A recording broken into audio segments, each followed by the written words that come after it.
إن الحمد لله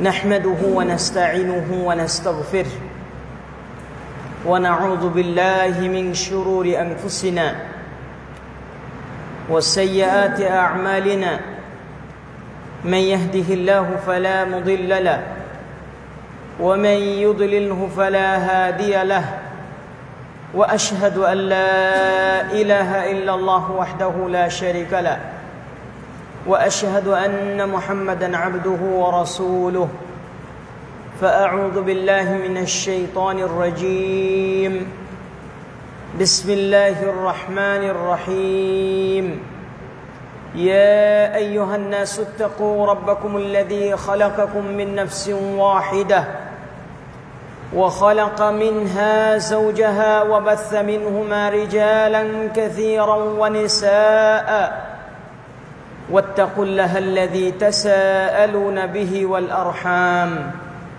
إن الله كان عليكم رقيبا يا أيها الذين آمنوا اتقوا الله حق تقاته ولا تموتن إلا وأنتم مسلمون يا أيها الذين آمنوا اتقوا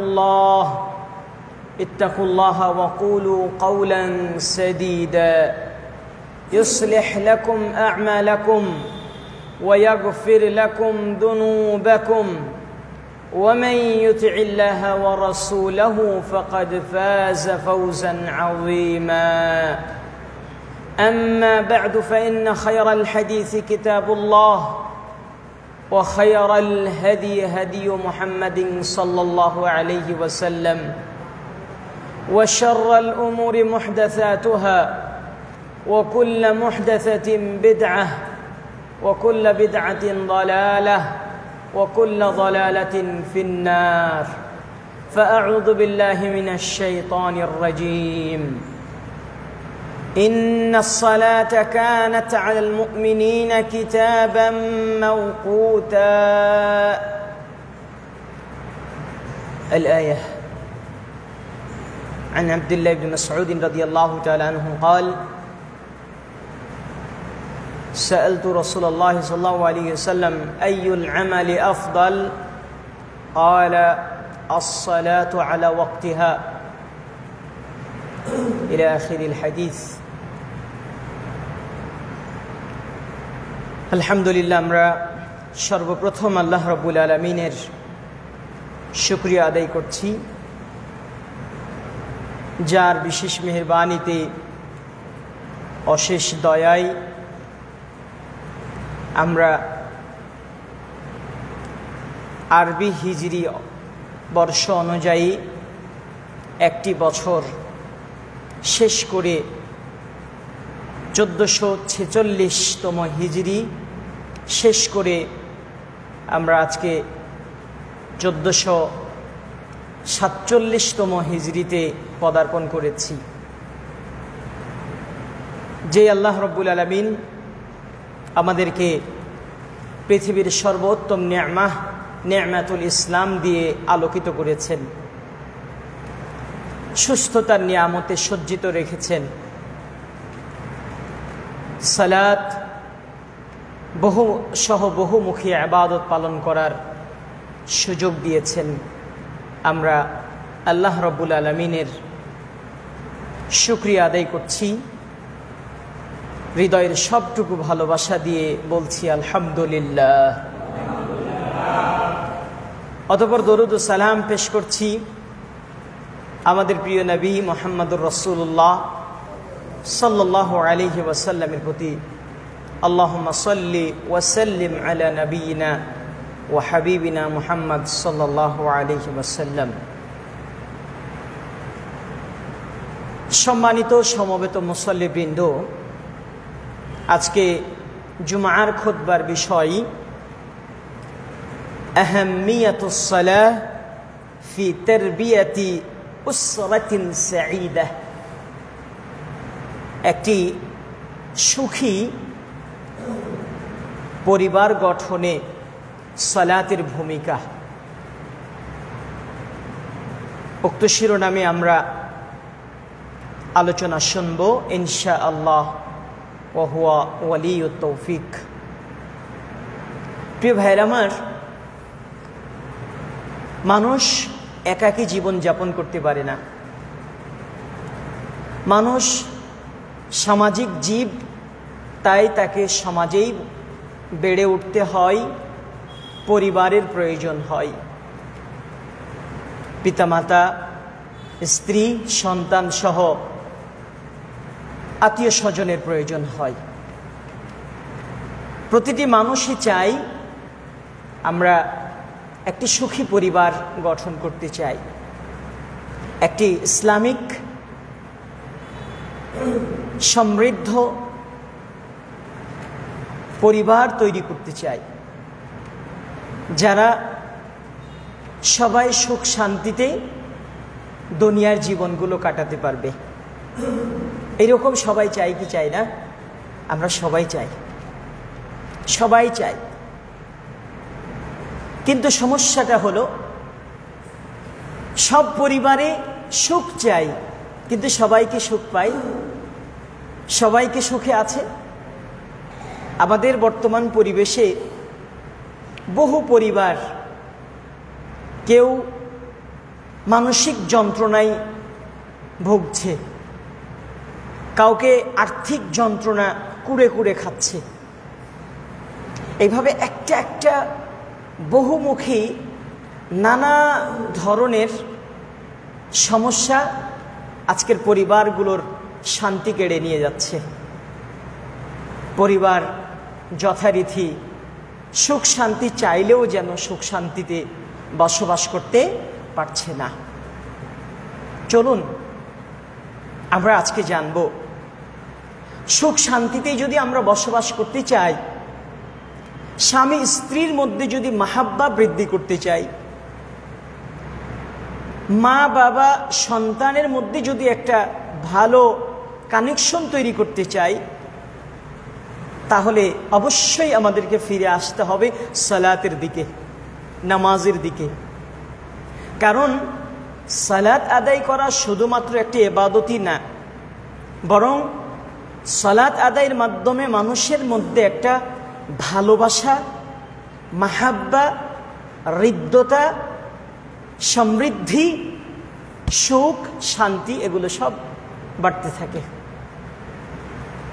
দেখবেন একজন নামাজি, প্রকৃত সালাতের যিনি পাবন্দী, যিনি 5 ওয়াক্ত সালাত পড়েন, তার ভিতরে অহংকার থাকবে না। কারণ অহংকার মুমিনের সাথে যায় না, মুসলিমের সাথে যায় না। একজন মানুষের মধ্যে যখন অহংকার থাকে না, তখনই তো সে সুখী জীবনযাপন করতে পারবে। কিন্তু অহংকার থাকলে ওটা তো ভিতরটা, অন্তরটা মুমিনের অন্তর থাকে না, তখন তো এটা শয়তানের এক ধরনের একটা শেয়ার চলে আসে, তাই না? তো এই জন্য আমাদের মুসলিম পরিবারগুলোতে পারস্পরিক সম্পর্ক, ভালোবাসা, মাহাব্বা বাড়ানোর জন্য আমাদের সালাতের বিষয়ে আরো বেশি সচেতন হতে হবে, নামাজের বিষয়ে আমাদের আরো বেশি কেয়ারফুল হতে হবে। আল্লাহ রাব্বুল আলামিন সালাতের ব্যাপারে কোরআনুল কারীমে অসংখ্য বহু আয়াত নাজিল করেছেন, এবং এক একটা আয়াতের ধরন ভঙ্গিমা এক একভাবে আল্লাহ উপস্থাপন করেছেন। সবগুলোর সারমর্ম দাঁড়াই প্রত্যেককে সালাত আদায় করতে হবে, এবং সালাতটা শুধু একাই নয়, পরিবারকেও নিয়ে আদায় করতে হবে, পরিবারকেও সালাতের ট্রেনিং, প্রশিক্ষণ দিতে হবে।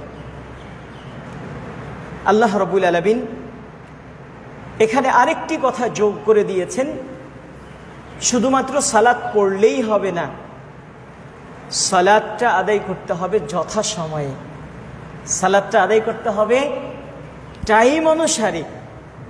আপনার আমার যখন মন চাইবে তখন আমি পড়লাম, এটা কিন্তু হবে না, এভাবে কিন্তু চলে না। অনেক আলেম ফতোয়া দিয়েছেন শুধুমাত্র সালাত ছেড়ে দিলেই মানুষ কাফের হয়ে যায় না, বরং বহু আলেম বলেছেন কেউ যদি অলসতা বশত 1 ওয়াক্ত সালাত কাজা করে ফেলে, ওজর ছাড়া কেউ যদি এক ওয়াক্ত সালাত বিলম্ব করে ফেলে তাহলে সে কাফের হয়ে গেছে। শেখ সালেহ আল উসাইমিন রাহিমাহুল্লাহ সহ আরও অনেকেই শক্ত শক্ত কথা বলেছেন সালাত ছেড়ে দেওয়ার ব্যাপারে, সালাত বিলম্ব করার ব্যাপারে। এ কথা আমরা তো নিশ্চিতভাবে বলতে পারি, আল্লাযীনা হুম আন সালাতিহিম সাহুন, যারা তাদের নামাজের ব্যাপারে উদাসীন। নামাজের ব্যাপারে উদাসীন এক নম্বর, অনেকগুলো হতে পারে, তার একটা হবে যারা নামাজ টাইম অনুযায়ী সময় মতো পড়ে না। আল্লাহ রাব্বুল আলামিন সূরাতুন নিসা 103 নম্বর আয়াতে স্পষ্টভাবে বলে দিয়েছেন, ইন্নাস সালাতা কানাত আলাল মুমিনিনা কিতাবাম মাওকুতা। মুমিনদের জন্য সালাতটি হচ্ছে সুনির্ধারিত সময়ে আদায় করার একটি ইবাদত, তার নাম হলো সালাত।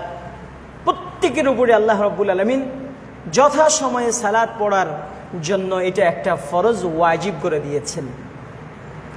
সহিহ বুখারী এবং মুসলিমের হাদিসে রিওয়ায়াতে এসেছে, আব্দুল্লাহ ইবনে মাসউদ রাদিয়াল্লাহু তাআলা আনহু বলেন, রাসূলুল্লাহ সাল্লাল্লাহু আলাইহি ওয়াসাল্লামকে তিনি জিজ্ঞাসা করলেন, আইয়ুল আমালি আফদল, সর্বোত্তম আমল কোনটি?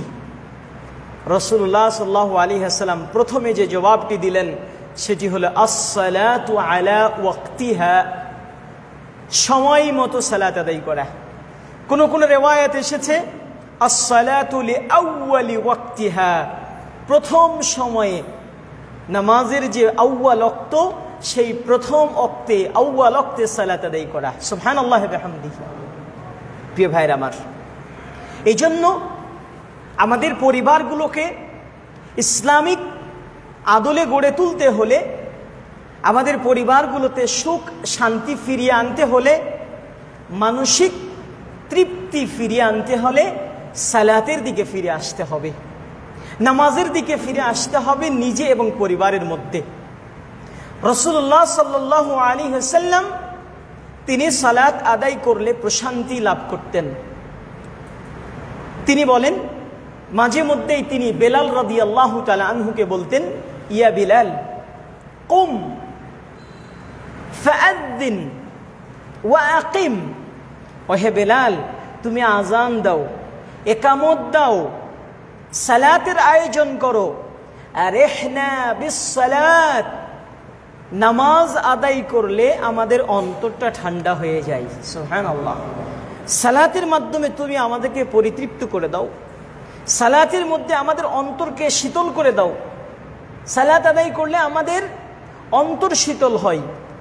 এজন্য আপনি মানসিক টেনশনে ভুগছেন, পারিবারিক অশান্তিতে ভুগছেন, আপনি মানসিক বা পারিবারিক যে কোনো সমস্যার মধ্যে পড়েছেন, আপনাকে ফিরে যেতে হবে কোন দিকে? সালাতের দিকে। কিন্তু দুঃখের বিষয় হলো কি জানেন, এখন আমাদের সালাতটাই কেন যেন বড় বোঝা মনে হয়, নামাজটাকে একটা বিশাল বড় বোঝা মনে হয়, যে মাথার ওপরে কি বিশাল একটা দায়িত্ব এবং চাপ আমাদেরকে। অথচ রাসূল সাল্লাল্লাহু আলাইহি ওয়াসাল্লামের যুগে এইরকম এত সুন্দর পরিবেশের মসজিদ কি ছিল? বলেন, এসি ছিল, ফ্যানের ব্যবস্থা ছিল, গরম থেকে রেহাই পাওয়ার মতো কোনো ব্যবস্থাপনা ছিল? এখন আমাদের এসি, ফ্যান, আরও কত উন্নত প্রযুক্তি এবং ব্যবস্থার মাধ্যমে এত কিছু থাকার পরেও আমাদের সালাতে মন বসে না, সালাত পড়ে আমরা মজা পাই না, সালাতে আমাদের শান্তি লাগে না। বন্ধুগণ আমার, আমাদেরকে বুঝতে হবে প্রকৃত শান্তি, প্রকৃত তৃপ্তি, প্রকৃত স্বাদ, একটা প্রকৃত পরিবারের সুখ শান্তি সমৃদ্ধি সব কিছু ডিপেন্ড করে একটা সালাতের উপরে। একটা পরিবারে যখন ফজরের সালাত জামাতের সাথে আদায় হবে, সময় মতো আদায় হবে, ওই পরিবারে শান্তি আসবে কি আসবে না? অবশ্যই আসবে। কারণ ওই পরিবারে আল্লাহর রহমত এবং বরকত পাওয়ার মতো কাজ হয়েছে।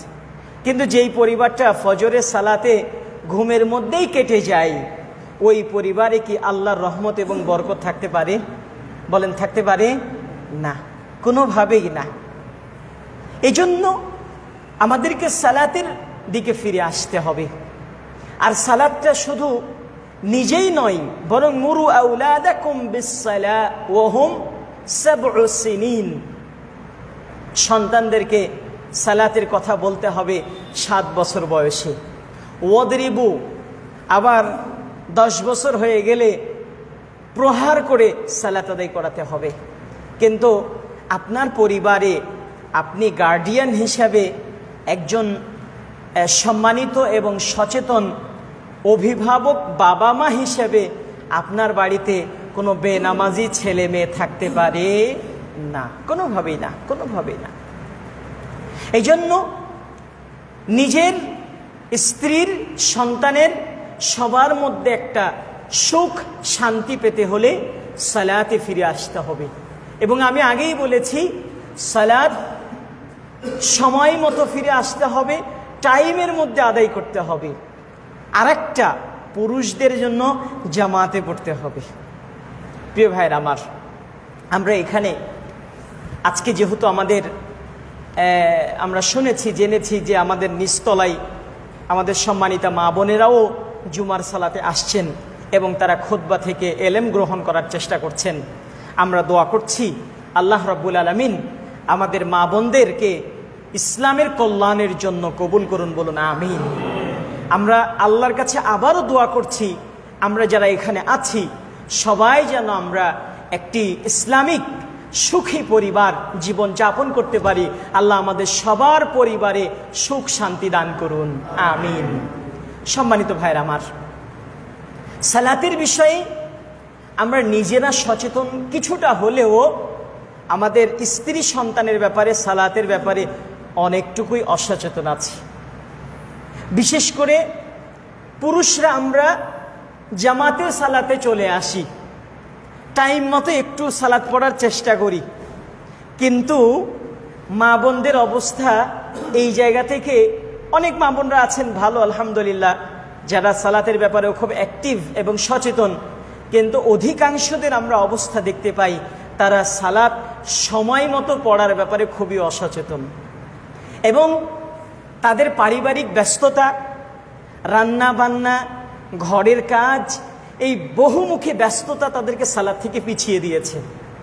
কিন্তু বলেন তো, আপনাদেরকে যদি আমরা প্রশ্ন করতে চাই যে আপনার পারিবারিক বা সাংসারিক ঘরের কাজের ব্যস্ততার কারণে নামাজকে কি বিলম্ব করা জায়েজ আছে? বলেন জায়েজ আছে? কোনোভাবেই জায়েজ নাই। এই জন্য আমাদের নিজেদেরকেও সময় মতো সালাত আদায় করতে হবে, সাথে মা বোনরা বাসা বাড়িতে ঘরে তারাও যেন সময় মতো সালাত আদায় করে। এজন্য আপনাকেও কিছু প্ল্যান এবং পরিকল্পনা হাতে নিতে হবে এবং মা বোনদেরকে এটা সহযোগিতা আপনাদেরকেও করতে হবে। করতে রাজি আছেন তো ইনশাআল্লাহ? আপনারা অনেক পরিবার দেখবেন একটু খাওয়া দাওয়া দেরি হলে, রান্না বান্না দেরি হলে রেগে মেগে অবস্থা টাইট, এরকম আছে কি নাই? একদম অগ্নি শর্মা হয়ে উঠেছে, কেন খাবার দেরি হলো, কেন এটা হলো, কেন ওটা হলো, এই সেই করে। এখন যদি আপনার স্ত্রী বা আপনার ঘরের কেউ যদি সালাত আদায় করতে গিয়ে রান্নাটা একটু দেরি হয়ে যায়, খাবারটা যদি একটু দেরি লেট হয়ে যায়, তাহলে কি আপনি মন খারাপ করতে পারবেন? বলেন, মন খারাপ করতে পারবেন? কোনোভাবেই না। এই জন্য শুধু আপনি সালাত সময় মতো আদায় করবেন ব্যাপারটা কিন্তু এমন নয়, এখানে আপনারও সহযোগিতার প্রয়োজন আছে। এখানে আপনাকে গুরু দায়িত্ব পালন করতে হবে এবং আপনাকে একটা দায়িত্বশীল আচরণ আপনাকে করতে হবে, দায়িত্বশীলের পরিচয় আপনাকে দিতে হবে। রাসূলুল্লাহ সাল্লাল্লাহু আলাইহি ওয়াসাল্লাম তিনি নিজে বিশ্ব সেরা, পৃথিবীর সর্বশ্রেষ্ঠ মহামানব হওয়ার পরেও উম্মুল মুমিনিন, উম্মাহাতুল মুমিনিন আয়েশা রাদিয়াল্লাহু আনহা সহ অন্যান্য স্ত্রীদেরকে তিনি ঘরের কাজে সহযোগিতা করতেন। সুবহানাল্লাহি ওয়া বিহামদিহি, রান্নার কাজে সহযোগিতা করতেন। আবার যখন মুয়াজ্জিন আজান দিত, তিনি ঘরের কাজ রেখে দিয়ে সালাতে চলে যেতেন।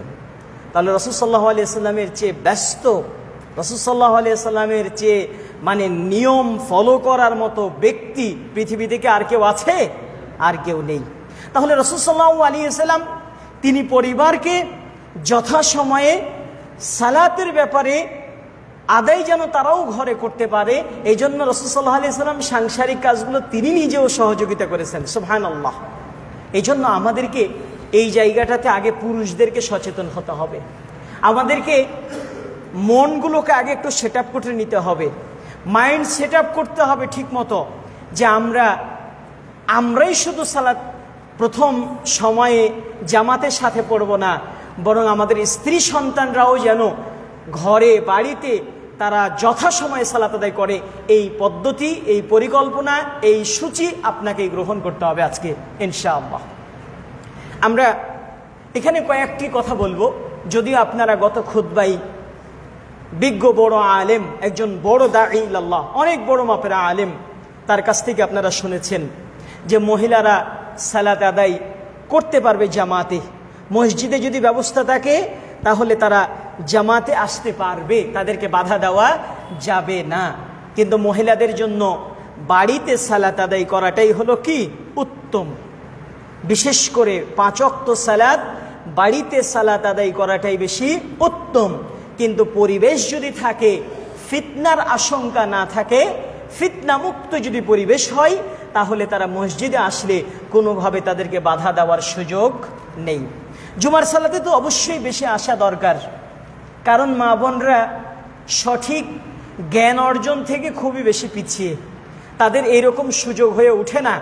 আপনাদের মতো আপনার ওয়াজ মাহফিলে যাওয়া, জুমার খুতবা নিয়মিত শোনা, আরও অনেক কাজগুলো আপনারা করতে পারেন, আমাদের পুরুষরা করতে পারে, আমরা পুরুষরা করতে পারি, কিন্তু মা বোনরা পারে না।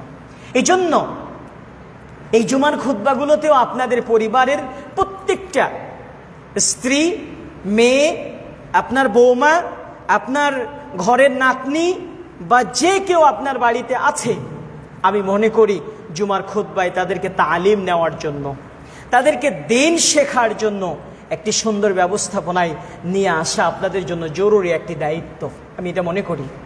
কারণ তারা যদি ইসলাম থেকে পিছিয়ে থাকে, তাহলে তারা আপনাদেরকে আবার প্রশ্ন তুলতে পারে, আল্লাহর কাছে জবাবও হয়তোবা কাঠগড়ায় দাঁড় করাতেও পারে যে আমাদেরকে জ্ঞান শেখানোর মতো সুযোগ দেওয়া হয় নাই।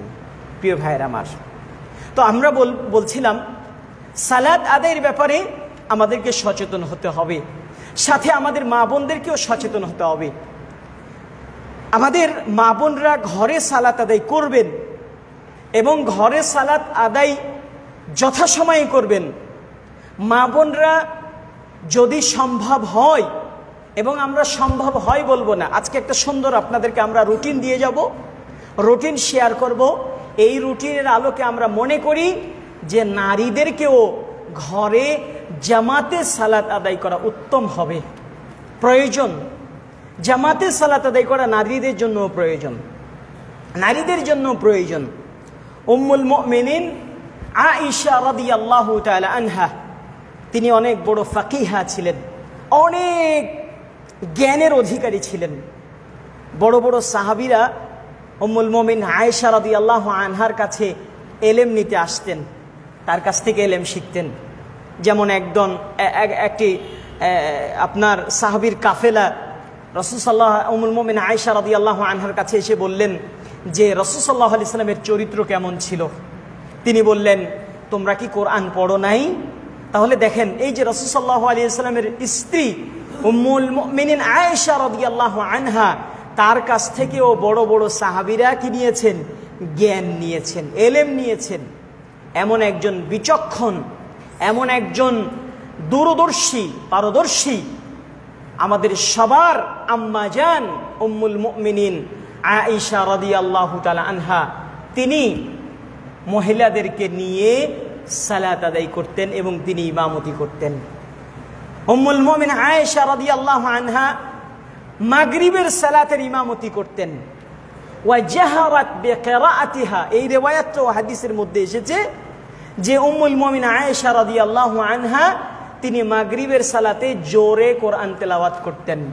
এতটা জোরে করবে নারীরা যাতে করে তারা ঘরের মধ্যেই শুনতে পায়, তাদের আওয়াজটা যেন বাইরে চলে না যায়, এটা খেয়াল রাখবে। তাহলে মাগরিব এশা, ফজরের এই 3 ওয়াক্ত সালাতের মধ্যে নারীরা জোরেও কোরআন তেলাওয়াত করতে পারবে। উম্মুল মুমিনিন আয়েশা রাদিয়াল্লাহু আনহার হাদিস থেকে আমরা প্রমাণ খুঁজে পাই।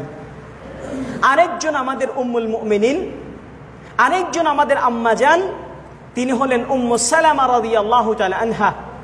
উম্মু সালামা রাদিয়াল্লাহু তাআলা আনহা তিনিও আসরের সালাতের জামাতে ব্যবস্থা করতেন এবং আসরের সালাতের তিনি ইমামতি করতেন মহিলাদেরকে নিয়ে।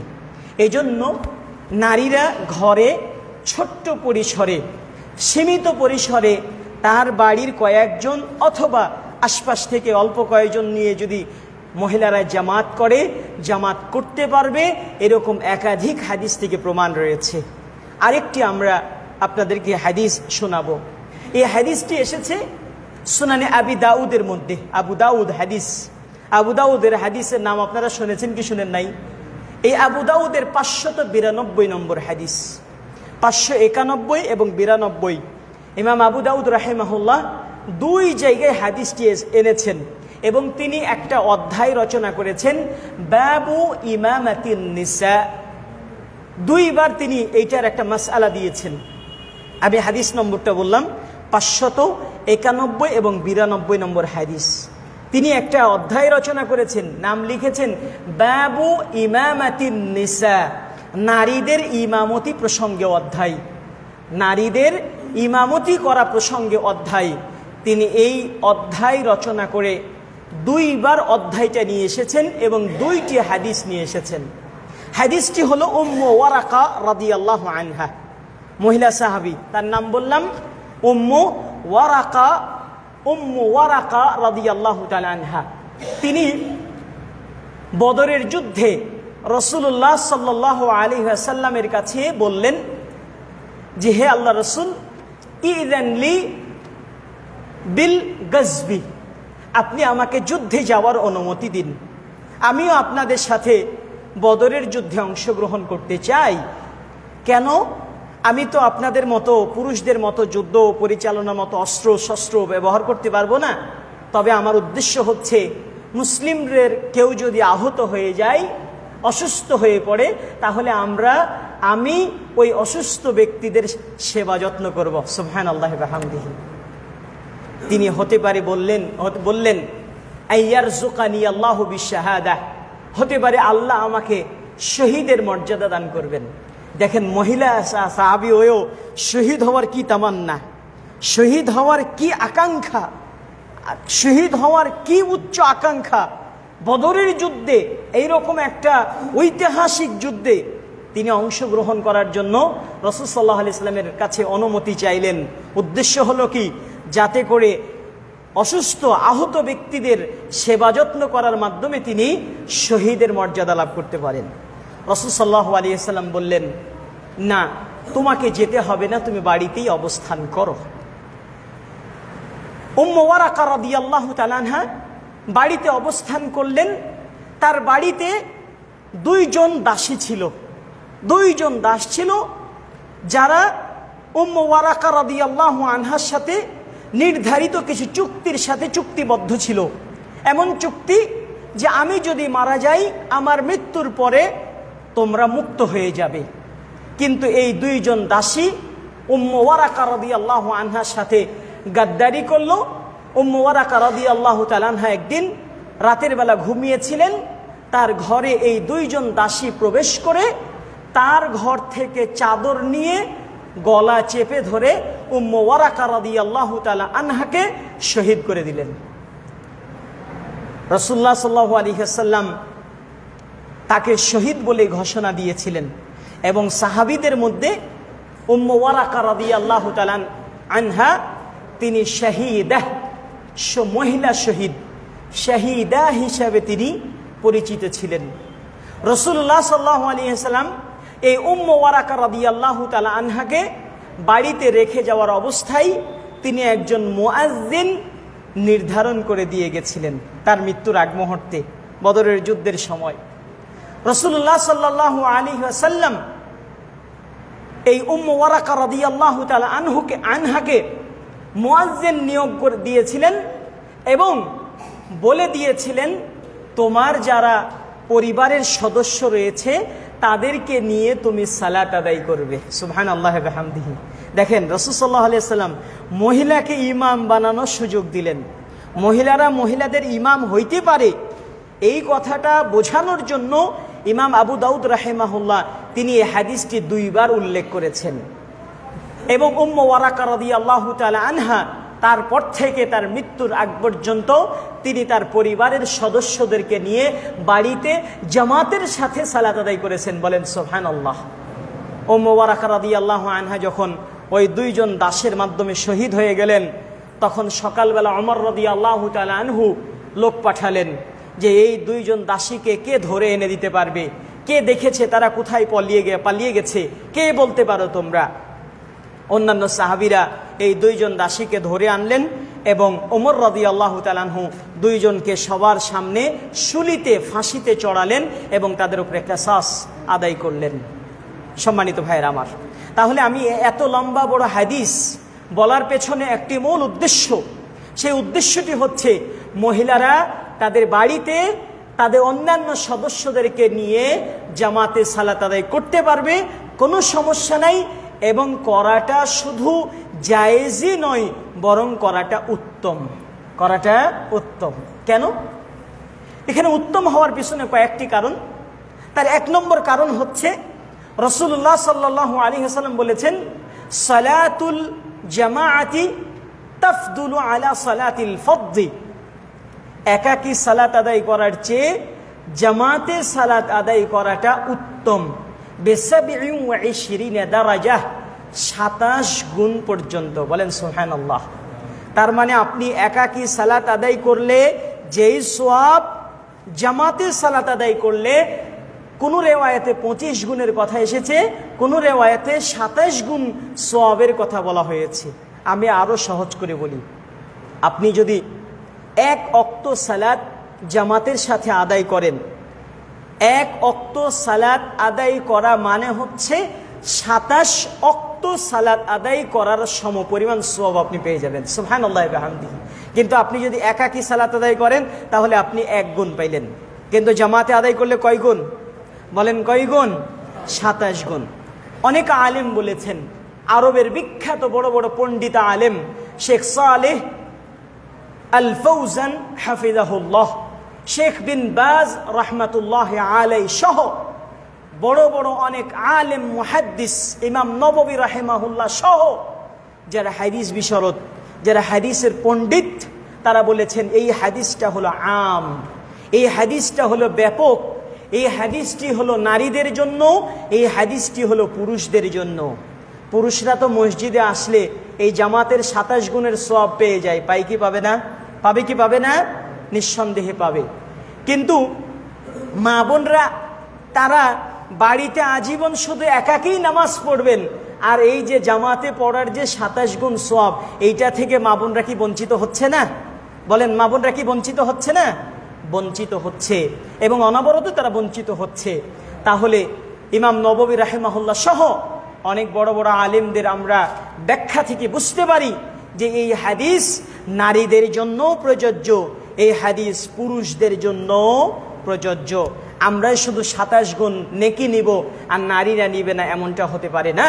এই জন্য নারীরা, মা বোনরা যদি আপনারাও যদি 27 গুণ বা 25 গুণ সওয়াব পেতে চান, তাহলে আপনাদেরকেও জামাতের আয়োজন করতে হবে নিজ নিজ ঘরে, নিজ নিজ বাড়িতে। অবশ্যই যারা মা বোনরা এসেছেন আপনারা এখন থেকে প্রস্তুতি গ্রহণ করবেন।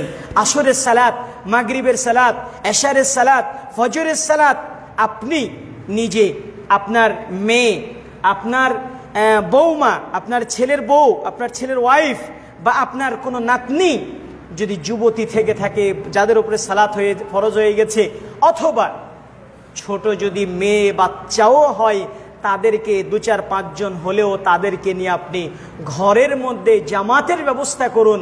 দেখবেন আপনার সালাতে সৌন্দর্যতা বৃদ্ধি পেয়েছে এবং আপনার পরিবারের সুখ শান্তি রহমত বরকত বৃদ্ধি হয়ে গেছে, দেখবেন ইনশাআল্লাহ। এই জন্য আমরা পুরুষদেরকে, আমরা যারা সম্মানিত মুসল্লি ভাইরা আছেন, আপনাদেরকে আমরা প্রথমত অনুরোধ করব যে আপনাদের মা বোনরা বা আপনাদের স্ত্রীরা যারা এখানে এসেছে তারা তো আমাদের কথাগুলো শুনছেন, কিন্তু যারা আসেননি নারীদেরকে এই মহা ফজিলত থেকে আপনারা বঞ্চিত করবেন না। আমরা আশাবাদী আপনারা নারীদেরকেও এই মহা ফজিলতটি পাওয়ার সুযোগ করে দিবেন। রাজি আছেন তো ইনশাআল্লাহ? ইনশাআল্লাহ। প্রিয় ভাইরা আমার, আমাদেরকে এখানে আরেকটি কথা মনে রাখতে হবে, নারীরা যদি তাদের ঘরে জামাতের সাথে সালাত শুরু করে তাহলে মহিলা ইমাম হলে তিনি সামনের কাতারে দাঁড়াবেন না, বরং নারীদের সাথেই একই কাতারে সমানভাবে দাঁড়াবেন, সমানভাবে দাঁড়াবেন। অনেককে দেখবেন আপনি 4 আঙ্গুল 5 আঙ্গুল সামনে দাঁড়িয়েছে, না, 4 আঙ্গুল 5 আঙ্গুলও সামনে দাঁড়ানোর কোনো সুযোগ নেই। অনেক আলেম বলেছেন যে মহিলাদের আলাদা কেন ইমামতির ব্যবস্থা নেই, আলাদা কেন, আলাদা কাতারের আলাদা জায়গায় কেন ব্যবস্থা নেই? এর জবাবে বলা হয়েছে নারীরা যাতে করে পর্দার মধ্যে থাকে, ওই একজন যেন বেপর্দার সুযোগ না হয়ে যায়, কেউ যেন বাইরে থেকে দেখে না ফেলে, এই জন্য মহিলারা ওই ইমাম কাতারের মধ্যেই সামিল থাকবে, এটাই তার জন্য বেশি নিরাপদ। এই জন্য আমি বলবো মা বোনরা জামাতে সালাত আদায় করবে, বিশেষ করে 3 ওয়াক্ত সালাত জেহরি তথা জোরে তেলাওয়াত হবে, মাগরিব, এশা, ফজর, এই 3 ওয়াক্ত জোরে তেলাওয়াত হবে। এতটা জোরে হবে যাতে করে আওয়াজটা বাইরে পর্যন্ত না যায়। এখানে আরেকটি কথা বলবো, মা বোনরা যে তারা যে সালাতের আয়োজন করবেন, সালাতের এই আয়োজনটা যত গোপনীয় জায়গায় হবে তত নারীদের জন্য উত্তম। খুব ভালো করে স্মরণ করুন, খুব ভালো করে লক্ষ্য করুন, মা বোনরা যে জামাতের আয়োজন করবেন, এই মা বোনদের ঘরের যত গোপনীয় জায়গা হবে তত বেশি উত্তম। আপনি জানালা খুলে রেখেছেন, পর্দা সরিয়ে দিয়েছেন, বাইরে থেকে কেউ দেখে নেওয়ার সম্ভাবনা আছে কি নাই? সম্ভাবনা আছে। এই জন্য নারীদের জন্য উচিত হচ্ছে পর্দা একেবারে জানালা দিয়ে ভালোভাবে ঢেকে রাখা। আপনার বাসায় যেভাবে আল্লাহ আপনাকে রিজিক দিয়েছেন, যতটুকু আল্লাহ আপনাকে সামর্থ্য দিয়েছেন, সেইভাবে আপনি আপনার ঘরকে লুকায়িত রেখে যত আপনি গোপনীয় জায়গায় সালাত আদায় করবেন, এটা নারীদের জন্য তত বেশি উত্তম। আরেকটি কথা খেয়াল রাখতে হবে, নারীরা সালাত আদায় করার সময় আমাদের পুরুষদের আপনার সতর শুধুমাত্র আমরা যদি কাঁধ ঢাকি, শরীরে একটা পোশাক পরি তাহলে যথেষ্ট হয়ে যায়, বা একটা লুঙ্গি আর একটা শার্ট গেঞ্জি বা একটা পাঞ্জাবি পরলাম যথেষ্ট হয়ে যায়। কিন্তু মা বোনদের জন্য এই সামান্য কয়েকটা পোশাকে কি যথেষ্ট হবে কি হবে না? হবে না। তাদেরকে বড় খিমার প্রয়োজন, এমন খিমার প্রয়োজন যেই খিমার দিয়ে তার প্রত্যেকটা চুলের অংশ ঢেকে যাবে, এমনকি তার পায়ের পাতা ঢেকে যাবে, পায়ের কোনো আঙ্গুল যেন দেখা না যায়, পায়ের কোনো আঙ্গুল প্রকাশ হওয়া যাবে না। খুব ভালো করে খেয়াল রাখতে হবে। এমনকি সেজদায় যখন কোনো মা বোনরা যাবে, এই সেজদার সময় যেন পায়ের পাতা বা পায়ের কোনো অংশ যেন খুলে না যায়, যেন প্রকাশ না হয়ে যায়। এখানে কে দেখলো আর কে দেখলো ব্যাপারটা কিন্তু এমন নয়। আপনি যদি নির্জন ঘরে একেবারে তালা লাগা ঘরেও যদি আপনি সালাত আদায় করেন, তবু আপনাকে পায়ের আঙ্গুল, পায়ের পাতা ঢেকে রেখে সালাত আদায় করতে হবে। অনেক বড় আলেমরা বলেছেন, অনেক আলেমরা বলেছেন, মহিলাদের যদি সামান্য 2-1টা চুলের অংশও বের হয়ে যায়, মহিলাদের যদি এই থুতনি, এই যে এখানকার থুতনি নিচের অংশ, গলার উপরের অংশ যদি বের হয়ে যায়, হাতের এই অংশগুলো যদি বের হয়ে যায়, পায়ের কোনো অংশ যদি বের হয়ে যায়, তাহলে তার সালাত হবে না, নামাজ বাতিল হয়ে যাবে। অনেক বড় বড় আলেমরা এমন ফতোয়া দিয়েছেন। বন্ধুগণ আমার, এই জন্য নামাজের ব্যাপারে নারীদের এই জায়গা থেকে এই জায়গা একেবারে খোলা রাখতে পারে সামান্য এই অংশটুকু, হাতের কবজিটুকু, হাতের এই কবজি অংশটুকু খোলা রাখতে পারবে। কিন্তু সামান্য এই জায়গাগুলো যদি, গলা বা আপনার পায়ের কোনো অংশ যদি ওপেন হয়ে যায়, তাহলে নারীদের সালাত হবে না। অনেক আলেমদের ফতোয়া রয়েছে। এই জন্য মা বোনদের বেশি নিরাপদ হচ্ছে সালাত আদায় করার সময় মোজা পরিধান করে সালাত আদায় করা। কারণ সেজদায় গেলে পায়ের কোনো অংশ ওপেন হয়ে যাওয়া, প্রকাশ হয়ে যাওয়ার সম্ভাবনা থাকে। এই জন্য নারীদের জন্য সব থেকে নিরাপদ কাজ হচ্ছে সালাতের সময় মোজা পরিধান করে সালাত আদায় করা। এটা আমাদেরকে খেয়াল রাখতে হবে। সম্মানিত উপস্থিতি, এই তাহলে সালাতে নারীদের সতর্ক কতটুকু হবে, কতটুকু ডাকতে হবে, এগুলো আরও অনেক লম্বা আলোচনা রয়েছে, শুধু আমরা আজকে টাচ দিয়ে গেলাম। তাহলে নারীদের বাড়িতে গোপনীয় জায়গায় সালাত পড়তে হবে। নারীদের পর্দা সহকারে এবং শরীরের পুরো অংশ, শুধু মুখের অংশ আর হলো হাতের কবজি বাদ দিয়ে পুরো শরীর ঢেকে সালাত আদায় করতে হবে।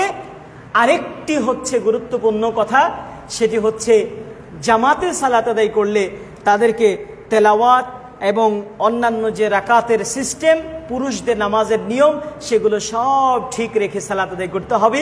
দুই একটা পার্থক্য রয়েছে, যে এই পার্থক্যগুলো আপনারা গত জুমায় শুনেছেন বলে আমি আশা করছি ইনশাআল্লাহ। প্রিয় ভাইরা আমার, আমি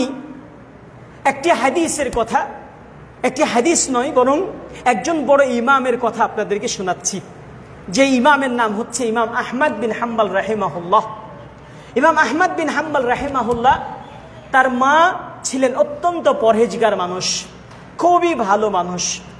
এতটাই পরহেজগার মানুষ, তিনি ইমাম আহমদ বিন হাম্বল রাহিমাহুল্লাহ তার মায়ের ব্যাপারে বলেছিলেন, ওয়াকানাত উম্মি হাফাযাতনি আল কুরআনা, আমার মা আমাকে কোরআনের হাফেজা, আমার মা আমাকে কোরআনের হাফেজ, নিজ ঘরে নিজ বাড়িতেই আমার মা আমাকে কোরআনের হাফেজ বানিয়ে দিয়েছিলেন। সুবহানাল্লাহ। ইমাম আহমদ বিন হাম্বল রাহিমাহুল্লাহ বড় ইমাম, 4 ইমামের একজন ইমাম হলেন ইমাম আহমদ বিন হাম্বল রাহিমাহুল্লাহ। তার কোরআনের হাফেজ হওয়ার জন্য কোনো মাদ্রাসা যেতে হয় নাই, কোনো মসজিদে হুজুরের কাছে যাইতে হয় নাই, কোনো টিউশনি করতে হয় নাই, তার মা তাকে কোরআনের হাফেজ বানিয়েছেন। আরও পরের কথাটি গুরুত্বপূর্ণ, ইমাম আহমদ বিন হাম্বল রাহিমাহুল্লাহ তিনি ফজরের সালাতের আগেই ঘুম থেকে উঠতেন কিভাবে? তিনি বলতেন, ওয়াকানাত উম্মি তুকিদুনি, আমার মা আমাকে ফজরের সালাতের আগেই ঘুম থেকে জাগিয়ে তুলতেন। ওয়া তুহমিলি মা আল উদু, এবং আমার মা তীব্র কনকনে শীতের কারণে, ঠান্ডার মৌসুমে কনকনে শীতের কারণে আমি ঠান্ডা পানি দিয়ে ওযু করতে কষ্ট পাবো, এই মনে করে আমার মা আমাকে পানি গরম করে দিতেন। শীতের সময় আমার মা আমাকে পানি গরম করে দিতেন ফজরের সালাতে ওযু করার জন্য। ওয়াকানাত তাতাগাত্তা ওয়া তাতাখাম্মার, আর আমার মা তিনি ওযু করে ফ্রেশ হয়ে তিনি নিজে ভালো মতো নেকাব করে নিতেন, ভালো মতো আপনার বোরকা লাগিয়ে নিতেন এবং খিমার লাগিয়ে নিতেন। ওয়া তুলবিসুনি মালাবিসি, আমাকেও ভালো মতো পোশাক পরিয়ে দিতেন। ওয়া তাযহাবু মাই, এবং আমাকে সাথে করে মসজিদে নিয়ে যেতেন। বলেন সুবহানাল্লাহ। ইমাম আহমদ বিন হাম্বল রাহিমাহুল্লাহর মা ফজরের সালাতে আজানের আগেই উঠতেন, আগেই উঠে ছেলেকে রেডি করতেন, নিজে রেডি হতেন, এইবারে যেতেন হলো মসজিদে। কোথায়? ফজরের সালাতে। নিজেও ফজরের সালাত আদায় করতে পারতেন, সাথে সন্তানকেও ফজরের সালাত জামাতের সাথে আদায় করাতেন। দেখেন, এই হলো আদর্শ পরিবার। প্রিয় ভাইরা আমার, এই হচ্ছে সুখী পরিবার। এই সুখী পরিবার, এই আদর্শ পরিবার যদি আমরাও গঠন করতে চাই, তাহলে ফজরের সালাত ঘুমিয়ে না ফজরের সালাত আদায় করে? বলেন, ফজরের সালাত আদায় করে না ফজরের সালাত ঘুমিয়ে আদায় করে? ফজরের সালাত ঘুমিয়ে নয়, বরং ফজরের সালাত যথা সময়ে আদায় করার মাধ্যমেই আমাদের পরিবারকে নামাজি পরিবার বানাইতে হবে। আল্লাহ আমাদের সবাইকে সেই তৌফিক দান করুন, বলুন আমিন। হাদা মা ইনদি ওয়াল ইলমু ইনদাল্লাহ সাল্লাল্লাহু আলাইহি ওয়াসাল্লাম।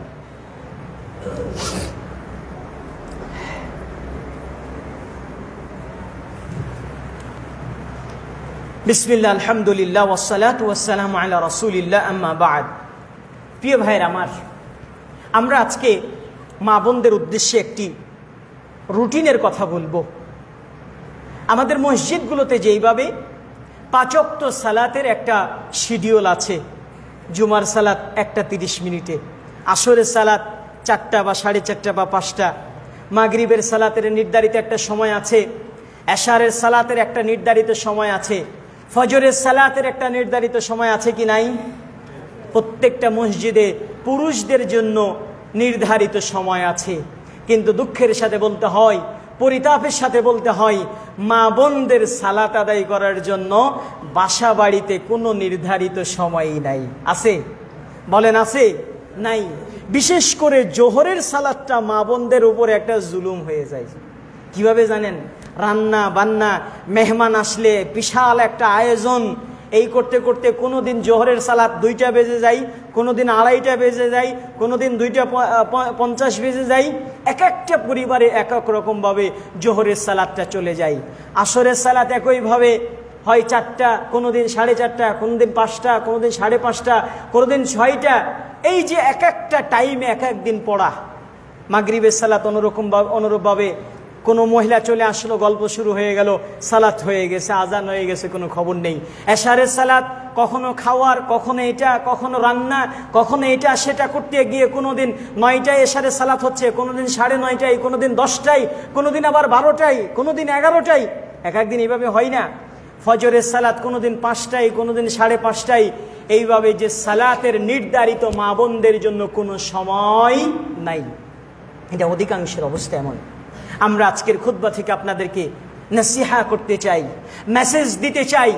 পুরুষদের যেমন মসজিদে একটা নির্ধারিত সময় আছে সালাতের জন্য, আমরা বলবো প্রত্যেকটা বাড়িতে, প্রত্যেকটা ঘরে, প্রত্যেকটা স্ত্রীর জন্য বাড়িতে তার একটা নিজস্ব সালাতের সময় নির্ধারণ করা দরকার। দরকার আছে না নাই? বলেন আছে না নাই? অবশ্যই আছে। আমি মনে করি আপনি শুধু সময় মতো সালাত পড়বেন আর আপনার স্ত্রীকে পড়তে দেবেন না, এমনটা কিন্তু হয় না। কু আনফুসাকুম ওয়া আহলিকুম নারা, নিজেদেরকেও জাহান্নাম থেকে বাঁচতে হবে, নিজের স্ত্রী সন্তান পরিবারকেও জাহান্নামের আগুন থেকে বাঁচাতে হবে। বন্ধুগণ আমার, এজন্য আমি আজকের খুতবা থেকে আপনাদেরকে একটি বিশেষ অনুরোধ জানাবো এবং মা বোনদেরকেও অনুরোধ জানাবো যে আজকে বাড়িতে গিয়ে প্রধান এবং প্রথম কাজ হবে 5 ওয়াক্ত সালাত আপনি কয়টার সময় আদায় করবেন তার একটা রুটিন তৈরি করা এবং একটা কাগজে লিখে, প্রয়োজনে আপনি ডাইনিংয়ে হোক, ঘরে হোক, একটা ঘড়ি রাখবেন এবং সাথে একটা কাগজে লিখে আপনি সামনে ঝুলিয়ে রাখবেন, আমি জোহরের সালাত এতটা সময় পড়ব। মনে রাখবেন আপনার পৃথিবীর সব কাজ একদিকে, 5 ওয়াক্ত সালাত একদিকে। 5 ওয়াক্ত সালাত, কোনো কাজ যেন 5 ওয়াক্ত সালাতের নির্ধারিত সময় থেকে আপনাকে পিছিয়ে না দিতে পারে। বন্ধুগণ আমার, আপনি আপনার স্ত্রীর জন্য, আপনার পরিবারের জন্য যখন একটা সময় দিবেন, সময় নির্ধারণ করবেন যে আমি প্রতিদিন 1:15 মিনিটে বা 1:30 বাজে বা 1টা বাজে, আউয়াল ওয়াক্তে আরও আগে হয়, আপনি যদি 1টা বাজে জামাত করতে পারেন আরও বেশি ভালো। যদি আপনি 12:30টায় জোহরের সালাত আদায় করতে পারেন তাহলে আরও ভালো, কারণ এখানে আউয়াল ওয়াক্ত চলে এসেছে। আউয়াল ওয়াক্তের প্রথম ওয়াক্তে সালাত আদায় করার সওয়াব অনেক বেশি। এজন্য আমি প্রত্যেকটি পরিবারের সদস্যকে অত্যন্ত বিনয়ের সাথে অনুরোধ করব, মা বোনদের ঘরে একটা নামাজের সময়সূচি দরকার দরকার দরকার, অবশ্যই দরকার। এশারের সালাত যে কোনো কাজ আমার টাইম অনুযায়ী হবে, সাথে মাগরিবের সালাত টাইম অনুযায়ী হবে, ফজরের সালাত টাইম অনুযায়ী হবে, এশারের সালাত টাইম অনুযায়ী হবে, আসরের সালাত টাইম অনুযায়ী হবে। নিজে হবে, নিজেদের বউদেরকে নিয়ে হবে, নিজের বৌমাকে নিয়ে হবে, নিজের মেয়েকে নিয়ে হবে, নিজের নাতিকে নিয়ে হবে, নিজের নাতনিকে নিয়ে হবে। পরিবারের যতজন সদস্য আছে জায়নামাজ মুসাল্লা বিছানো থাকবে, সবাই নির্ধারিত সময়ে নামাজি যেভাবে মসজিদে পুরুষরা উপস্থিত হয় ওই জায়নামাজের উপরে মহিলারাও ঘরে উপস্থিত হয়ে যাবে। এই রকম যদি কোনো একটা পরিবার 10 দিন যদি বউ, শাশুড়ি, মা, মেয়ে সবাই মিলে জামাতে সালাত আদায় করতে পারে, ওই পরিবারটা একটি সুখী ইসলামিক পরিবার গড়ে উঠবে ইনশাআল্লাহ। বন্ধুগণ আমার, ফালানুহিয়ান্নাহু হায়াতান তাইয়্যিবা। আল্লাহ বলেছেন, যে ব্যক্তি ঈমান আনবে, সৎ আমল করবে, ওই ব্যক্তিকে আমি দুনিয়াতে সুখময়, স্বাচ্ছন্দ্যময়, আরামের জীবন দান করব। বন্ধুগণ আমার, আজকে দুঃখের সাথে বলতে হয়, গরমে আমরা অস্থির হয়ে যাই। দুনিয়ার গরম থেকে বাঁচার জন্য, দুনিয়ার তীব্র তাপদাহ, দুনিয়ার তীব্র তাপমাত্রা থেকে বাঁচার জন্য আমরা ফ্যান খুঁজি। ফ্যান খুঁজি কি খুঁজি না? ফ্যান খুঁজি। প্রয়োজনে আমরা, আল্লাহ যদি সামর্থ্য দিয়ে থাকেন, তাহলে আমরা এসি খুঁজি। আমরা যদি বিদ্যুৎ চলে যাই, তাহলে বিকল্প হিসাবে চার্জার ফ্যান খুঁজি। যদি বিকল্প চার্জার ফ্যান না থাকে, কমপক্ষে হাত পাখা দিয়ে হলেও একটু শরীরটাকে ঠান্ডা করার চেষ্টা করি। সেটাও যদি সম্ভব না হয়, বাড়ির ভিতরে গরম থাকলে বাড়ির বাইরে গাছের নিচে গিয়ে একটু আরাম নেওয়ার চেষ্টা করি। বন্ধুগণ আমার, আমরা দুনিয়ার তাপমাত্রা থেকে বাঁচার জন্য এসি খুঁজলাম, ফ্যান খুঁজলাম, হাত পাখা খুঁজলাম, গাছের ছায়া খুঁজলাম। একবার কি ভেবে দেখেছেন, জাহান্নামের কঠিন তাপমাত্রা, সেখান থেকে বাঁচার জন্য আপনার কি কোনো এসির ব্যবস্থাপনা থাকবে? কোনো হাত পাখার ব্যবস্থা থাকবে? কোনো চার্জার ফ্যানের ব্যবস্থা থাকবে? কোনো সিলিং ফ্যান, টেবিল ফ্যান, কোনো ধরনের ফ্যানের সেখানে ব্যবস্থা থাকবে না। সেই জাহান্নামের তাপমাত্রা থেকে বাঁচার জন্য একমাত্র প্রধান পথ এবং পন্থা হচ্ছে 5 ওয়াক্ত সালাত জামাতের সাথে সময় মতো, নারীদেরকে, পুরুষদেরকে, সবাইকে ঠিক মতো আদায় করা। আল্লাহ আমাদের সবাইকে সেই তৌফিক দান করুন, আমিন। প্রিয় ভাইরা আমার, আমি অত্যন্ত বিনয়ের সাথে আপনাদেরকে, মা বোনদেরকে বলবো, আপনারা যদি যথাসময়ে জামাতের সাথে মা বোনদেরকে নিয়ে এইভাবে সালাত আদায় করেন, আপনি কত পরিমাণ আনন্দ অনুভব করবেন, চক্ষু শীতল হবে, আপনার অন্তর ঠান্ডা হবে, আপনার পুরো জীবনটাই যেন সুখের হয়ে যাবে। এই রকম আমরা করতে রাজি আছি কি নাই? এই জন্য আপনার দরকার আপনার নিজের মন মানসিকতা। আগে নিজের একটা চ্যালেঞ্জ, নিজের একটা সিদ্ধান্ত, আমি নিজে পড়বো, আমার স্ত্রীকে পড়াবো, আমি নিজে আসবো, আমার সন্তানকে পড়াবো, আমি নিজে পড়বো, আমার বৌমাকে পড়াবো, আমি নিজে পড়বো, আমার নাতনিকে পড়াবো, আমার ঘরের যত ছোট ছোট বাচ্চা আছে তাদেরকে নিয়ে সালাতের আয়োজন করব। দেখবেন এই ছোট বাচ্চাদের সামনে যদি আপনি সালাতের আয়োজন করেন, ওরাও এক সময় সালাত শিখে যাবে ইনশাআল্লাহ। তাই আসুন, আমরা লম্বা করব না। সর্বোপরি আজকের আমরা খুতবার বিষয় রেখেছি সুখী পরিবার। সুখী পরিবারে, পরিবার গঠনের জন্য সালাতের ভূমিকা, সালাতের গুরুত্ব। আসুন আমরা এই সালাতকেই, নামাজকেই আমাদের সুখ শান্তির প্রধান এবং প্রথম একটি মাধ্যম মনে করে আজকে আসর থেকে আমরা যথাসময়ে নারী পুরুষ সবাই মিলে কামা হাক্কাহু তা'দিলুল আরকানের সাথে আস্তে ধীরে সালাত আদায় করব। আল্লাহ আমাদের সবাইকে তৌফিক দান করুন, আমিন। সম্মানিত উপস্থিতি, আমরা সালাতে মন বসে না, আমাদের সুন্নাত ঠিক মতো আদায় হয় না। দেখবেন আপনি যদি 5 ওয়াক্ত সালাত মহিলারা বাড়িতে বসে একসাথে সালাত আদায় করে, সুন্নাতগুলো ঠিক মতো আদায় হবে। দেখবেন আগের পরের সুন্নাতগুলো ঠিক মতো আদায় হবে। আরেকটা হাদিস বলে শেষ করব। রাসূলুল্লাহ সাল্লাল্লাহু আলাইহি সাল্লাম বলেছেন, আল মালাইকাতু তুসাল্লি আলা আহাদিকুম মা দামা ফি মুসাল্লাহু। নবী সাল্লাল্লাহু আলাইহি সাল্লাম বলেছেন, সহিহ বুখারীর রিওয়ায়াত, আল্লাহ রাব্বুল আলামিনের নিযুক্তকৃত ফেরেশতারা, আল্লাহর নিযুক্ত ফেরেশতারা ওই নামাজির উপরে ইস্তেগফার পাঠ করতে থাকে, ক্ষমা প্রার্থনা করতে থাকে, যেই নামাজি ব্যক্তি নামাজ পড়ে তার নিজের জায়গায় বসে থাকে।